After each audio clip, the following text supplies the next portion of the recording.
오늘 말씀을 보면 유대인들은 예수님을 죽이기 위해서 빌라도에게 찾아옵니다. 그러나 이 모든 과정은 유대인들의 어떠한 목적을 이루게 되는 것이 아니라 혹은 빌라도에 의해서 예수님의 운명이 결정되어지는 것이 아니라 예수님께서 하신 말씀을 이루시기 위해 그 모든 일들을 허락하신 일인 것이지요.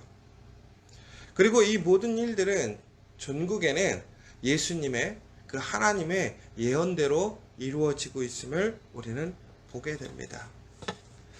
전국에는 우리가 그런 것 같아요. 우리의 모든 삶을 주관하시는 분이 누구냐?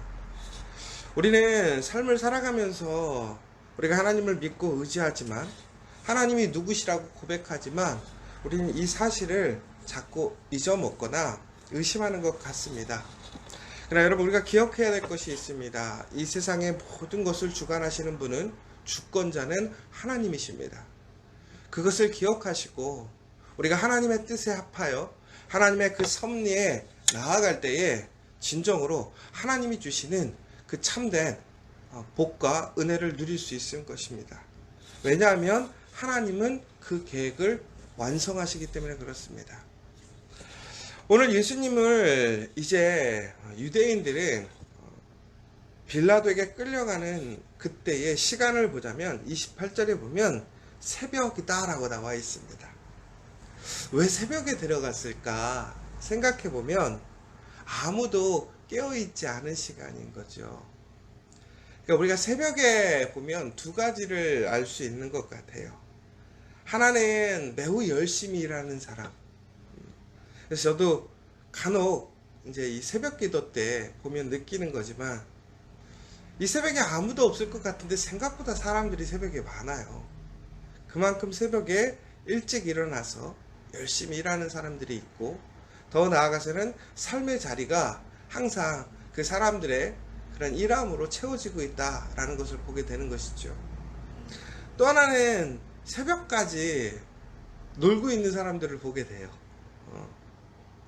그런데 오늘 이 유대인들이 새벽에 예수님을 붙들어서 빌라도의 관저로 가게 된 것이죠. 그것은 아직도 유대인들은 본인들의 주장, 본인들의 이야기가 합당하다고 믿지만 그럼에도 사람들을 두려워합니다. 많은 사람들은 예수님을 왕으로 인정하고 있고 예수님을 따르고 있지요. 바로 이때 예수님을 급습해서 예수님을 잡아가지고 바로 처리를 하려고 하는 거예요. 그러니까 이들이 새벽에 일을 한다라고 하는 것은 정직하지 못한 상황인 것이지요. 그러면서 이들이 염려하고 걱정하는 것은 누구냐? 사람들이라는 거예요. 아이러니하잖아요. 예수님을 죽이려고 했던 이유가 바로 신성을 모독했다라는 이유예요. 그래서 예수님을 이들은 죽여야 된다고 생각을 하는 것이죠. 그런데 예수님을 빌라도의 법정으로 끌고 가지를 못하고 관저로 끌고 갔는데 그 관저에서 사람들의 눈에 띄면 안 되니까 새벽에 간 거예요. 여러분, 우리는 이처럼 사람들의 눈을 많이 의식하는 것 같아요. 내가 하는 일이 좋은 일이든 나쁜 일이든 간에 우리는 사람들의 눈을 의식하죠. 사람들의 눈을 의식하지 않는 것도 문제일 것 같아요. 그러나 우리가 전적으로 우리가 살아감에 있어서 우리의 기준이 되는 것은 사람의 눈이 아닙니다. 누구의 눈에 합당해야 될까요? 하나님의 눈에, 말씀에 합당한 삶이 되어야 된다는 거예요. 이들이 정말 온전하고 정당했다고 한다면 이들은 낮에 예수님을 그 불의에 기습해서 잡아가는 것이 아니라 법적으로 처리를 했겠죠. 근데 이 유대인들이 예수님을 시험하거나 또 다른 사람들을 어려움에 빠뜨릴 때 보면 그들은 법을 무시하게 됩니다. 법을 지키지 않아요. 법의 절차를 지키지 않는 것들을 보게 되죠. 여러분, 정말 우리가 하나님을 두려워하고 하나님을 믿는다고 한다면 하나님의 눈을 우리는 항상 의식하고 있어야 돼요. 그러니까 사람들이 보지 않는다고 해서 나의 행위가 드러나지 않는 것이 아니라 하나님은 모든 것을 보시잖아요. 아시잖아요. 더 나아가서는 마지막 날에는 우리의 모든 것들이 다 드러나게 되어 있다고 그래요. 기록되어 있다고 그러잖아요. 그러나 여러분, 오늘 살아감에 있어서 우리가 우리의 삶의 모습을 정말 사람들의 눈에 그것에 맞춰서 혹은 그것 때문에 단순히 가려버리는 것이 아니라 온전히 우리의 삶의 모습이 하나님 보시기에 아름답고 말씀에 서 있는 모습이 될 때에 그게 진정으로 복이다라는 것이죠. 그래서 여러분, 정말로 하나님의 눈을 두려워하는 저와 여러분 되셨으면 좋겠어요. 또 한 가지는 이제 그들이 예수님을 끌고 가는데 빌라도의 이제 흔한 얘기로 관저로 갔습니다. 그런데 아이러니한 게 빌라도에게 고발을 하는 그 시간이 매우 새벽 이른 시간이란 말이에요. 그런데 그들이 관저에 들어가지 않아요. 왜 그런가 했더니 그들이 지금 예수님을 잡아서 빌라도에게 넘기려고 하는 그 시간의 문제도 있지만 그 때가 언제냐면 바로 6월절이 다가온 때입니다. 결국은 예수님께서는 6월절의 어린 양이 되시는 거예요. 6월절의 어린 양이 되셔서 우리의 죄를 속죄하시고 우리를 구원하시기 위해 그 6월절에 십자가를 지시는 것이지요. 이것이 하나님의 계획이었어요. 그런데 이들은 예수님이 우리의 구원자인지 어린 양인지 이해 못하는 거예요. 알지 못하는 것이지요. 그러나 그들이 하는 모든 행동들을 그들은 그들의 어떠한 사회적인 조건, 그들의 어떤 판단에 의해서 그렇게 진행된다고 생각하지만 결코 그것은 그것이 아니라 하나님의 계획대로 그 6월절의 어린 양이 되기 위한 예수님의 계획대로 가고 있는 것이죠. 그런데 이들은 그 6월절의 식사, 6월절의 절기를 지키기 위해 그들은 관저에 들어가지 않아요. 왜 관저에 들어가지 않느냐? 이방인, 결국은 구별되지 않은 사람들의 관저에 들어가게 되면 그들의 몸이 더러워진다고 생각했던 거예요. 그러니까 예수님을 붙잡아서 그들은 들어가지 않고 예수님만 그 안에 집어넣고, 아이러니한 것은 바로 그 빌라도 총독이 관저에서 나와서 그 집 앞에서 유대인들과 흔한 얘기로 지금 법원에 재판을 하듯이 하고 있는 상황인 것이죠. 여러분, 유대인들이 철저히 구별되어지기를 원해요. 하나님의 6월절에 그 절기를 지키기를 원하고 식사에 참여하기를 원해요. 왜? 그래야 구원에 이를 수 있다고, 하나님의 은혜를 누릴 수 있다고 생각하는 거예요. 그런데 정말 아이러니한 것은 그 6월절의 은혜, 그 사랑이 예수님이신데도 불구하고 그것을 모르는 거예요. 본질을 모르고 그 비본질적인 것에 관심이 많은 것이지요. 우리가 말씀을 온전히 이해하지 못하고 예수님을 알지 못하면 이러한 삶이 된다라는 거예요. 부단히 우리가 열심히 살아요. 힘써서 우리가 착하게 정직하게 살려고 해요. 그러나 그 모든 것이 헛된 거예요. 예수님을 통하지 않고는 하나님께로 갈 수가 없습니다. 구원에 이룰 수 없다라는 거예요. 그런데도 불구하고 이들은 그 사실을 몰라요. 오직 다른 것에 힘쓰고 다른 사람들의 눈을 두려워하고 있어요. 존귀한 하나님의 은혜에 참여하지 못하는 거예요. 정말 안타까운 게 뭐냐면요, 열심히 하는데 하나님의 은혜에 도달하지 못하는 거예요. 하나님의 말씀을 지키는데 하나님의 말씀에 은혜에 참여하지 못하는 거예요.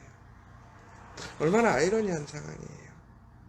여러분, 정말 우리가 열심히 사는 것 중요한 것 같아요. 사람들 눈에 아름답게 사는 것 중요한 것 같아요.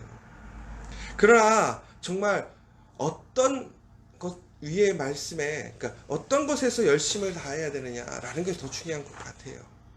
전국에는 우리가 정말로 하나님 말씀 안에서 열심히 살아가는 저와 여러분이 되셔야 될 것 같아요. 그게 복이라는 것이지요. 그러면서 예수님은 이제 빌라도와 이야기를 하게 됩니다. 빌라도는 예수님이 누구인지 이미 소문을 통해서 알았을 거예요. 빌라도의 책임이 무엇입니까? 유대인들을 관찰하고 유대인들을 통치하는 거예요. 근데 이 유대인 사회에 예수님이라는 유대의 왕이라는 사람이 나타났다고 해보세요. 그 로마인들이, 그 로마의 총리가 이 예수님에 대해서 아무런 생각이 없었을까요?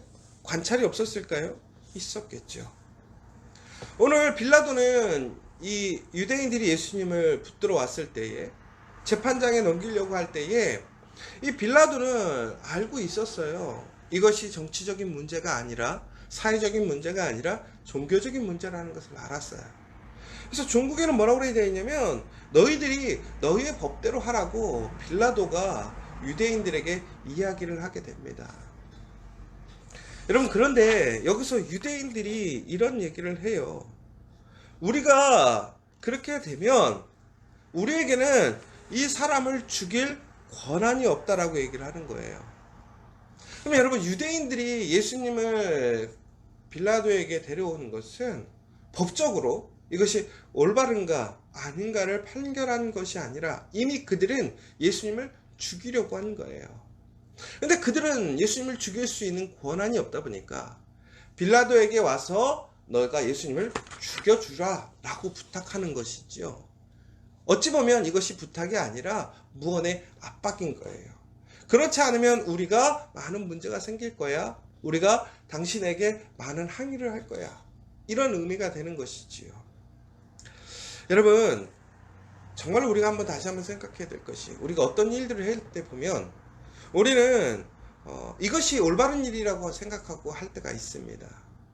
그런데 그 올바른 일이 종국에는 죽이면서 올바른 것을 세우는 것이냐, 아니면 살리면서 올바른 것을 세우는 것이냐.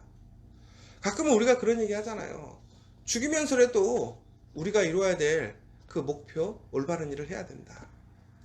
그런데 성경에 보면 하나님은 그렇지 않아요. 하나님은 죽이시는 분이 아니라 어떤 분이신가요? 살리시는 분이에요. 살림을 통해서 복을 주시고 은혜를 주시고 또한 그 은혜를 나누십니다. 하나님이 가장 기뻐하시는 것은 죽이는 것이 아니라 살리는 자예요.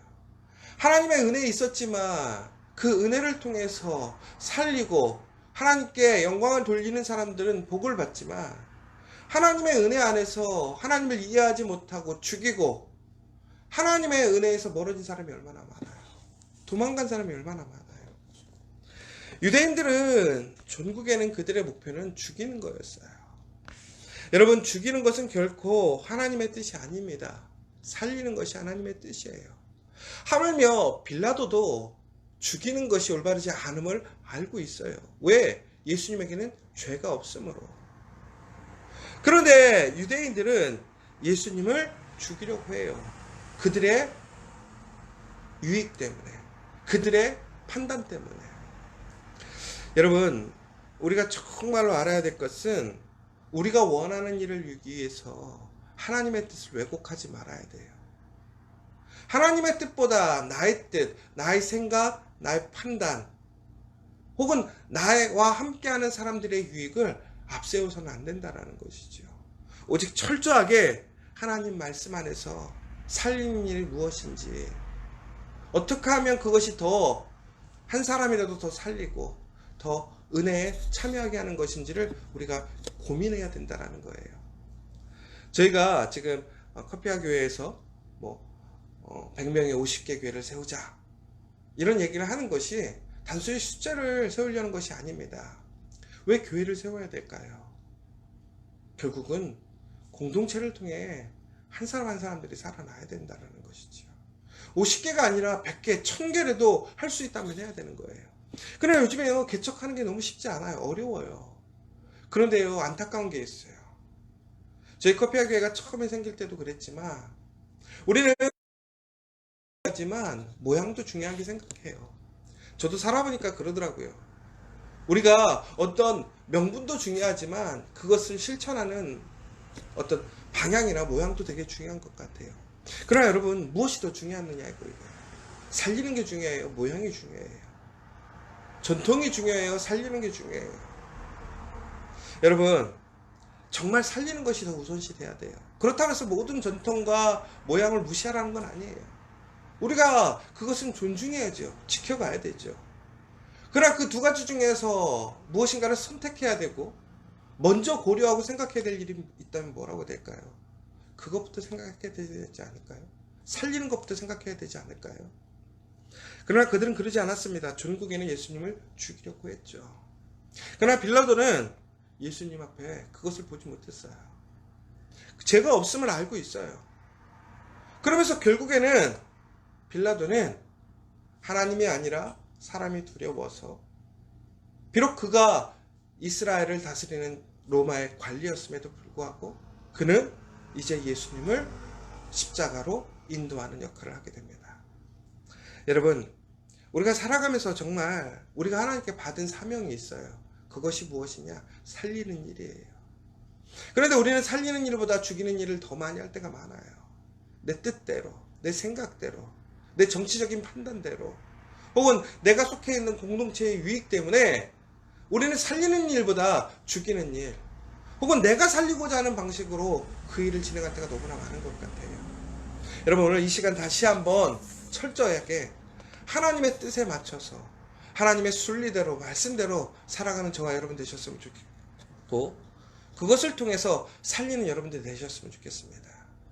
그것이 정말 하나님의 은혜에 참여하는 거예요. 그렇지 않으면 결코 우리는 하나님의 은혜로 나아갈 수가 없어요. 오늘 유대인들과 빌라도는 전국에는 그들이 판결하는 것 같지만 하나님의 뜻대로 나아가게 됩니다. 그러나 그들은 사람을 살리는 것이 아니라 죽이는 자라는 그 오명을 쓰게 됩니다. 여러분, 언제나 어디서나 살리는 자, 살리는 능력을 누리는 저와 여러분 되시기를 간절히 소망합니다. 오늘 이 시간 함께 기도했으면 좋겠습니다. 우리가 믿음으로 살아가다 보면, 우리가 믿음 생활하다 보면 정말 인정받지 못하고 왜곡되어질 때도 있어요. 사람들 눈에 좋게 보이지 않을 때도 있죠. 그러나 우리가 정말 철저히 지키고 또한 신경 쓰고 바라봐야 될 것은 하나님이십니다. 오늘 우리의 삶의 모습이 하나님 보시기에 아름다운 삶이 되기를 원합니다. 우리의 모습이 하나님 보시기에 아름답다면 사람들에게도 아름다울 것입니다. 그러나 사람들 눈에 아름답다고 해서 하나님 눈에 아름다운 것은 결코 아닙니다. 여러분, 정말 다시 한번 우리가 누구를 바라보고 살아야 되는지, 또한 하나님 앞에서 어떻게 살아야 되는지 다시 한번 기도하시는 이 시간 되셨으면 좋겠고, 무엇보다 죽이는 사람이 아니라 살리는 사람, 살리는 은혜로 나아가는 저와 여러분 되시기를 간절히 소망하고, 오늘도 살리시는 역사, 살리는 은혜에 참여하는 여러분 되시길 간절히 소망합니다. 오늘 이 시간 다시 한번 우리 코로나 바이러스로 지금 너무나 우리나라가 경제적으로 또 건강의 문제 여러 가지로 어렵습니다. 이 위기를 통해 다시 한번 일어날 수 있도록 기도해 주시고, 특별히 이 시간이 지난 후에 우리가 일상으로 돌아갈 때에 다시 한번 그 하나님의 은혜로 회복되어지고 부흥할 수 있도록 이 시간 간절히 기도하고 돌아가도록 하겠습니다. 우리 함께 기도하도록 하겠습니다.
하나님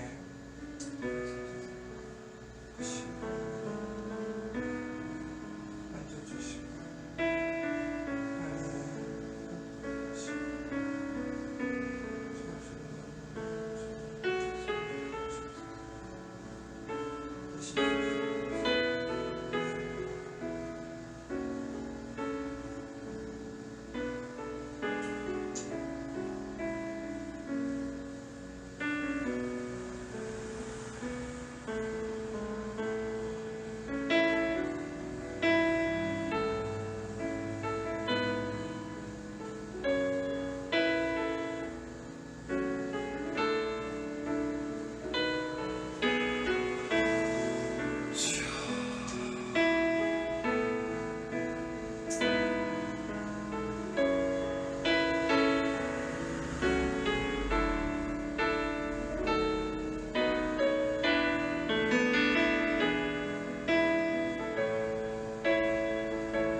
자,